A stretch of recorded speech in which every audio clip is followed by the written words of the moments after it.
Hello everyone and welcome to the True Crime with Caitlyn podcast. I'm your host Caitlyn and today I'm popping onto your feed with a mini episode to tide you over while there's no new main episode this week. Today I'm going to tell you all about a case which involves a man named Charles Donovan, whom when he was attacked in the middle of the night, he did everything that he was supposed to. He escaped his attacker, he drove off in the opposite direction, he rang 911, and yet when he arrived home, he would discover the body of his own mother, who had been viciously murdered. Initially, the police began to suspect him because the circumstances of what exactly happened that night seemed completely unbelievable, but those officers would soon realise that even the most unbelievable of stories can actually be true. This is the devastating murder of Dorothy Donovan.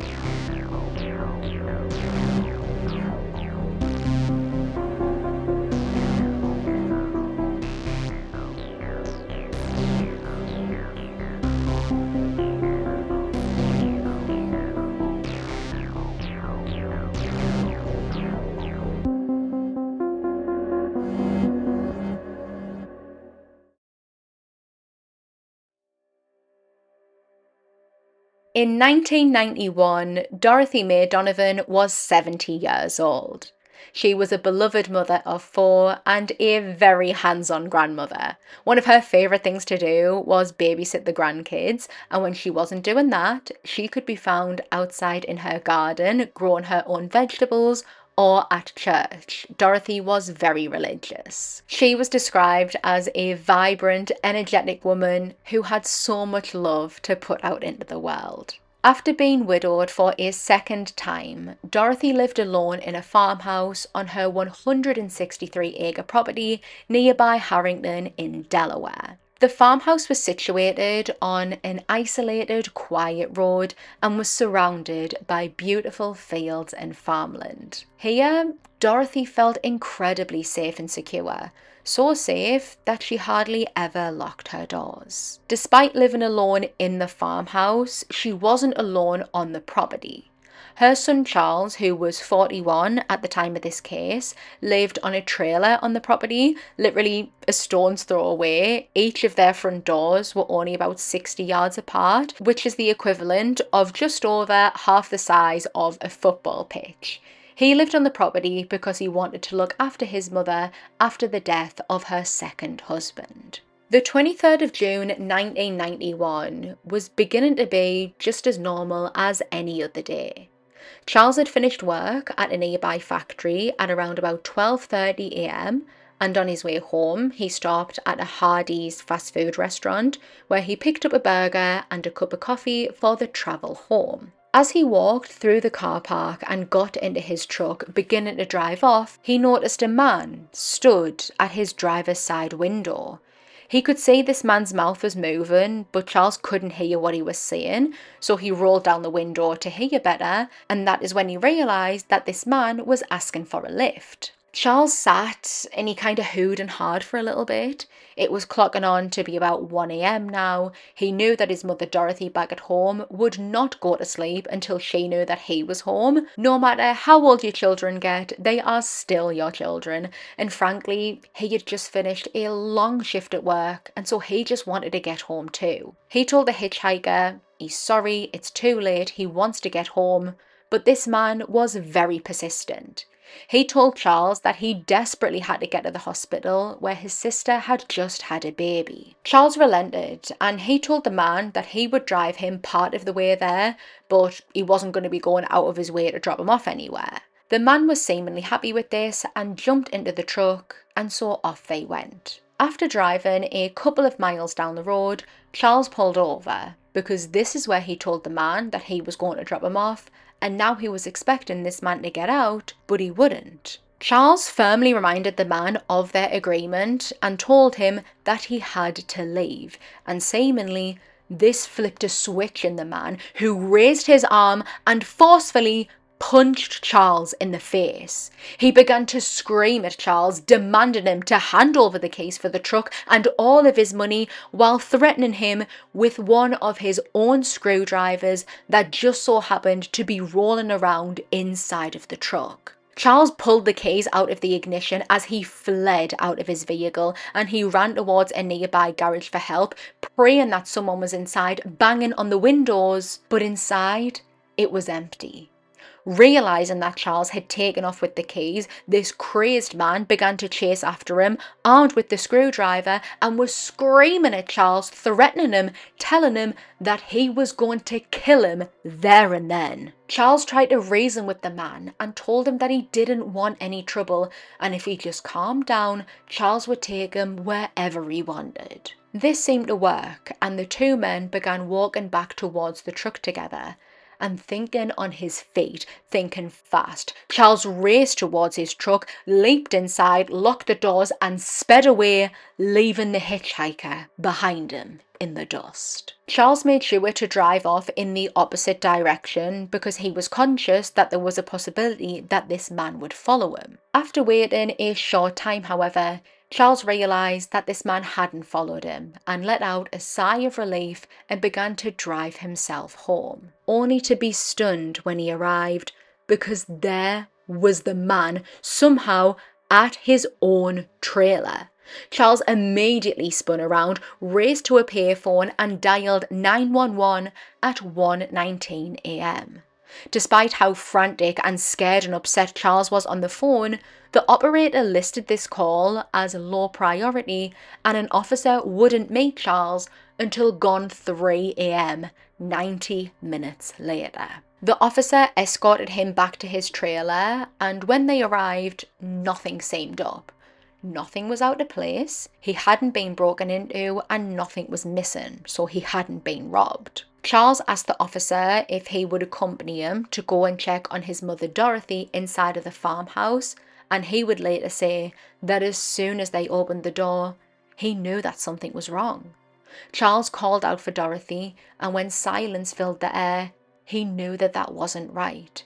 Dorothy always waited until he was home from work before going to sleep. Heartbreakingly, it would be Charles that would discover the body of his beloved mother, Dorothy Donovan.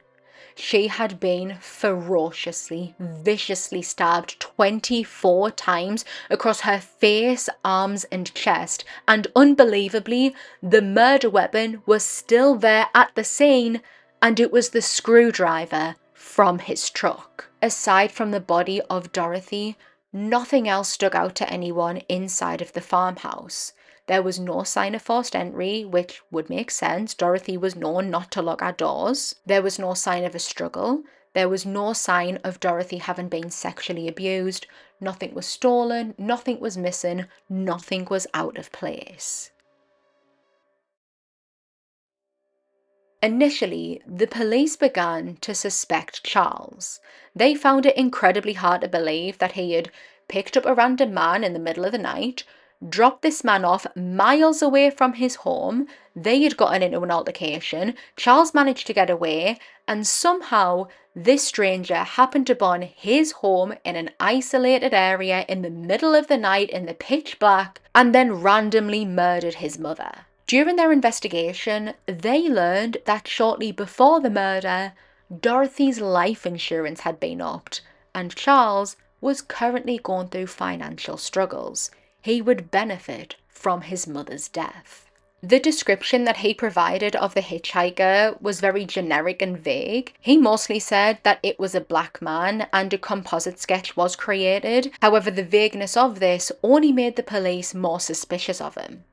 During their investigation, though, police were able to corroborate everything that Charles had claimed. Other people at the Hardee's restaurant recalled seeing the man going around the car park asking different people for lifts and actually seeing him getting into Charles's truck. Another witness would recall driving along the road where Charles and this man had gotten into the altercation and actually saw Charles being chased by the man. Charles also had injuries which was consistent with his story. He had marks on his face consistent with a punch, burns on his wrist where his coffee had been spilled during the altercation. Most importantly, however, at the crime scene, investigators discovered a bloody palm print, who they believed belonged to the killer, and the DNA that they extracted from that didn't match Charles. And so with this, he was eliminated as a suspect. Aside from eliminating Charles, there wasn't a lot more that could be done with this DNA sample, and so it was carefully preserved, and following this, the investigation into the murder of Dorothy Donovan went cold. The big break in the case wouldn't come until 2004, 13 years after her horrific murder. DNA from the crime scene was uploaded to CODIS, which is the national database, and in November 2005, they got a match. The DNA belonged to a now 41-year-old Gilbert Cannon. He had been incarcerated several times over the years for several different charges. These included robbery, theft, burglary, resisting arrest, disorderly conduct, and escape. He was released from prison in 2004, and prior to his release, a DNA sample of his was taken as a new standard, and that was uploaded to the database, and that is how they managed to get their match. Gilbert Cannon was arrested on the 18th of January 2006. Now, initially, he denied any involvement in the murder of Dorothy Donovan. However, when he was presented with the undeniable evidence against him, his DNA being found inside of a bloody palm print at the crime scene, he decided that it was time to make a full confession.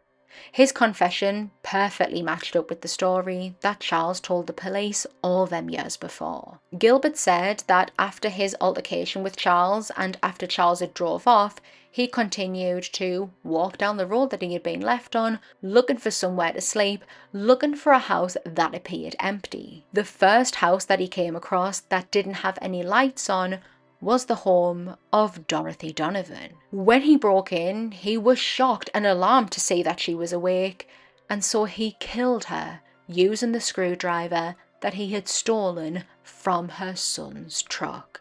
Gilbert said that he had absolutely no idea that Dorothy was Charles's mother, this being a genuine, sickening coincidence. And the fact that his motive for murdering an innocent 70-year-old woman was because she saw him breaking into her house is absolutely appalling and devastating. Gilbert Cannon would plead guilty to the murder of Dorothy Donovan in 2007.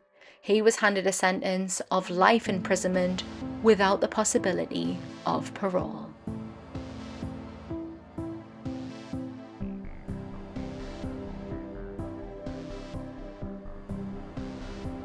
Thank you for joining me for today's episode. Don't forget to follow the podcast so that you never miss a new upload. If you can leave me a 5-star rating wherever you listen, that would really help me out and I would really appreciate it. I appreciate you for being here, and I'll catch you all on the next one.